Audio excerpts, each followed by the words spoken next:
Some people thought Beyond Good and Evil 2 was still going to get announced. I knew better, and so, the sad thing about it is like every time I tweet about it, it's like that whole, like, you say something and it brings it to the forefront of your mind again, and I started to, like, against my own knowledge and personal interest, It's adorable. started to get hype about the idea. It's like people who watch Game of Thrones and start shipping the characters. I'm like, one of them's probably gonna die. Like, you're doing it to yourselves. That's what this is. Ubisoft press conferences are episodes of Games of Thrones. There's no Beyond Good and Evil 2 for you at E3. There's no place for it here. Right, this press conference has been boring as fuck, by the way. It's still going on as we record this right now. And do you know what the really, really sad fucking part is? It's incredibly competently put together. A tiny, tiny part of me still has a sliver of hope that we will have a magic moment during our recording of this recap where Beyond Good and Evil will suddenly happen on the feed while we're talking, and it'll be this special moment. I know that's not going to happen, but a little voice in me is like, oh god, that would be so magical. But no, the main reason is they announced Steep, their new extreme sports IP, and I was like, you know what?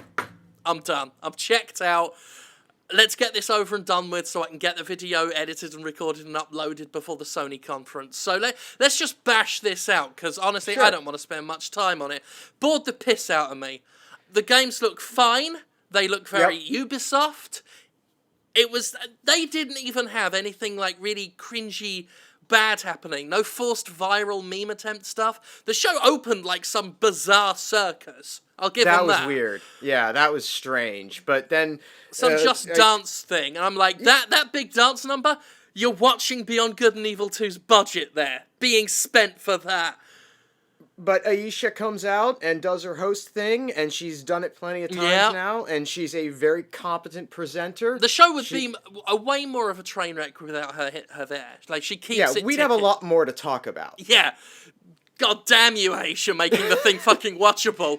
But this is the thing, like, and it's a very difficult decision to make too, I think, for publishers while we're on this sort of subject, because I really think having a professional presenter like Aisha Tyler, who is capable of speaking on a level and clearly and can read shit off a prompter without it seeming like she's reading shit off a prompter, is something that these events should have. The flip side of that is that you're then going to piss off all the people like, oh, why is this celebrity on my stage? Or why is this, this has nothing to do with games. And so there's no winning. No. Either way you slice it. Well, it's E3. No one wins at E3 except investors. That's the point of E3. Yes. Yes, it is. So let's bash these games out and then go to sleep. Right. Just Dance. Division. Who gives a shit? The Division? Yep. I don't give care. a shit. There was some... South Park. Yeah. All right. Yeah. All right. The joke, there was a joke in there that was in that trailer that was pretty cringy, and it was a totally spot on, clever jab at the Marvel Cinematic Universe and Black Panther coming along, and that was a very clever joke. And then they did the South Park thing and doubled down on it with another quip immediately after that. Just dragged the whole thing on. Yeah.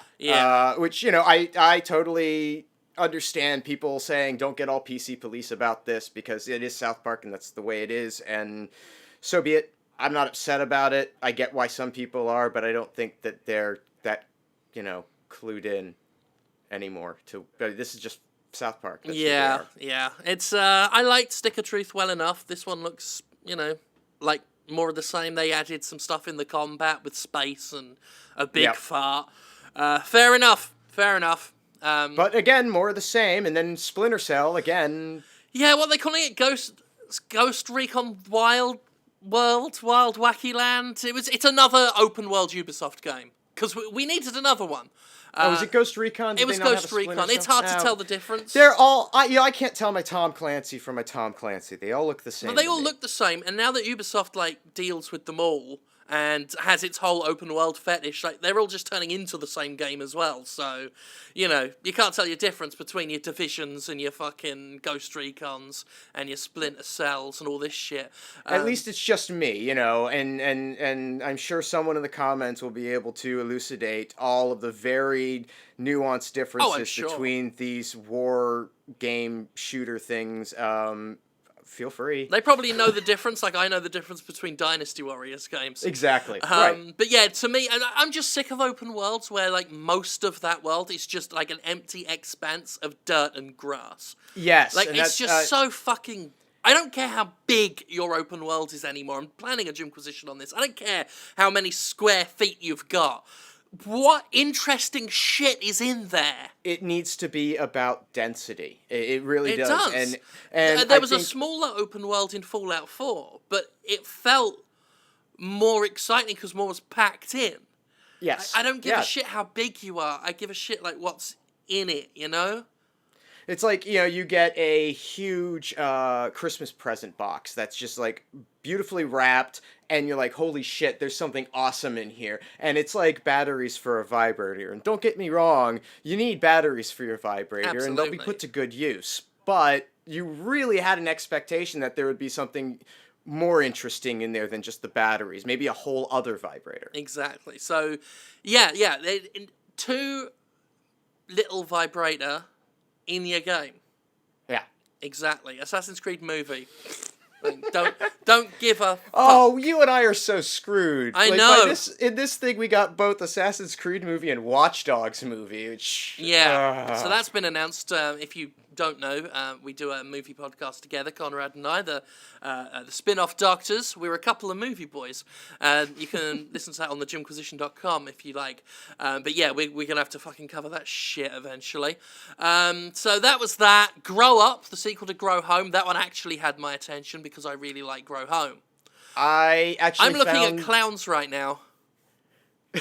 I found that Grow Home suffers from a lot of the same problems that Assassin's Creed does. It was a big concept thing that seemed really cool, and then when I, you know, started to get into it, I mean, despite its simplistic looking design, I thought there might be some real meat underneath this, and there really wasn't much to do, I found. I don't think that's unfair. And it was pleasant, and I had fun with it for a little while, but I got about halfway through it, and I was like, I'm ready for something else to happen. I'm ready for there to be something else to grip me. And I went through the whole game, and I was like, oh, okay, that's it. I don't mind a short game, but I just feel like I could have done more. But hopefully that'll change with Grow Up. Yeah, it looks like they're going for bigger and more interesting, more gadgets, more things to play with. So I keep my fingers crossed for it. For Honor, really happy they had the Pirate King come back out on stage to introduce that one. We'll never get bored of him. For Honor itself... a lot of people comparing it to Rise, a lot of people comparing it to Dynasty Warriors. It looks meaty in a God of War kind of way. Yeah, it's kind of, it looks like my kind of thing. So, you know, just a lot of swinging axes and chopping people in the face. I'm sure if I played it, I'd have fun with it. Yeah, I think, well, one big problem with this conference overall was there was a lot of showing a bit of a game and a lot of talking about the game and then more showing of the game. And there was no pacing. So a lot of people, I think, were getting bored of things like For Honor and Watch Dogs 2, simply because of the way it was being presented. But For Honor, it has my attention. The narrative premise is very interesting. So I'm keeping an eye on it. It looks like a bit of Dynasty Warriors, looks like it might be a bit of Rise, but good, and that speaks to me. So, yeah, happy with that. Watch Dogs 2, we all knew about that one already. They kind of already spent their wad there. More Ubisoft open world stuff. Looks to be a bit sillier than the first one, which is good, because the first one was miserable as fuck. So great soundtrack, too. Yeah. Like really good music choices in that. So yeah, well presented. If nothing else. Yeah. That was good. Yeah. Was there anything... And then Steep. Steep. The snowboarding, wingsuiting. That was being played as sports. we were talking. Yeah, it just ended. Oh my god, they're showing Beyond Good and Evil 2. Are they? No. Yeah, no. No, Aisha Taylor's coming back on stage. She stood next to the elven people prince. People wanted us to live stream this, you know. We're doing it. Yeah, right kind now. of. Yeah. Kind of. Maybe they've gathered, like, everyone's gathered on stage now. Maybe they've gathered on to talk about Beyond Good and Evil. This is the Jonestown moment right here, actually. This is where they all say, hey, Vivendi's about to take us over, so it's been fun. God, yeah. They all just pop cyanide pills. This should be an important conference for them. Yeah. And they need to be strong, and they need to be instilling confidence in their investors. And this lineup is solid. It's not anything I'm super excited about, but it's a solid lineup that can sell units. And maybe they're playing it safe a little bit, but the content overall looks fine and looks like they're gonna do all right. I think the only thing we haven't really talked about is like the VR stuff. The VR stuff. They did that eagle fight thing, the bird thing. I reckon that would just make me vomit. Yeah, but again, that goes back to I appreciate it because I want to see the focus be on experiences that are designed for VR specifically, and that definitely achieves that. So does Star Trek Bridge Crew, even though it's really just a rip-off of Space Team. Yeah. Without the fun. Yeah. E. I almost feel like Eve's Star little Trek. speech here that he's giving is kind of him saying, "Please don't let Vivendi buy us." I'm not listening. So we've been around for 30 years, and thank you all. We need you to, please here. We're all here because of you. Please don't more sell than us.